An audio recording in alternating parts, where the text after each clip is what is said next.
Zilu pede processo de partilha de bens contra Zezé de Camargo após Vanessa depor contra a mãe. Aromotocar, o seu canal de variedades.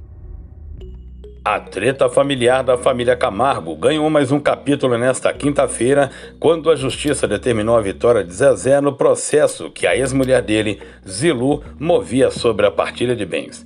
Mas o que nem todo mundo sabe é que dois depoimentos foram fundamentais para essa sentença: o de 2 dos 3 filhos do ex-casal.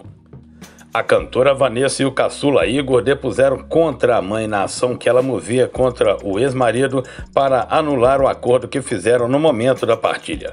Zilu alega ter sido pressionada a assinar o documento, abrindo mão de alguns patrimônios. Os dois foram testemunhas do pai, deixando a mãe muito surpresa. O depoimento da filha mais velha foi o que mais chocou Zilu.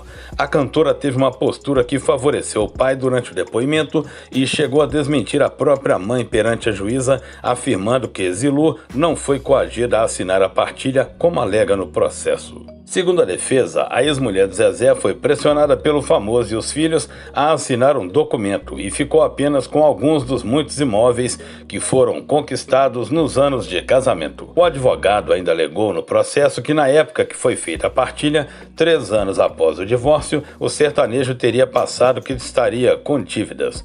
Os herdeiros então acreditaram e ainda ajudaram a formalizar o acordo com a alegação de que, caso ela fosse adiante, herdaria as dívidas de parte dos bens deixados. Ela assinou o documento por pressão dos filhos e do Zezé. Vanessa e Igor são dependentes do pai e não da Zilu. Igor mora com Zezé. A juíza então entendeu por bem fundamentar a sentença dela no depoimento da Vanessa e do Igor, ou seja, filhos que são dependentes totalmente do pai.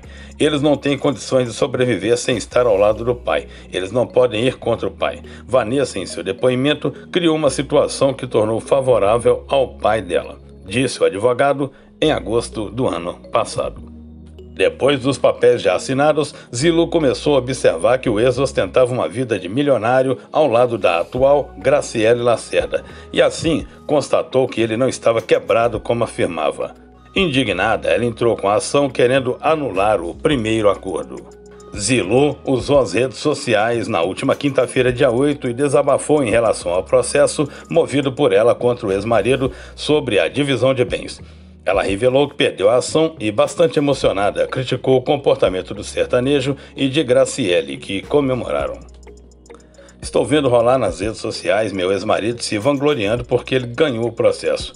Mas lá em cima Deus sabe quem está certo e errado. Eu jamais entraria com um processo se não tivesse certeza do que está acontecendo na minha vida, disse Zilu.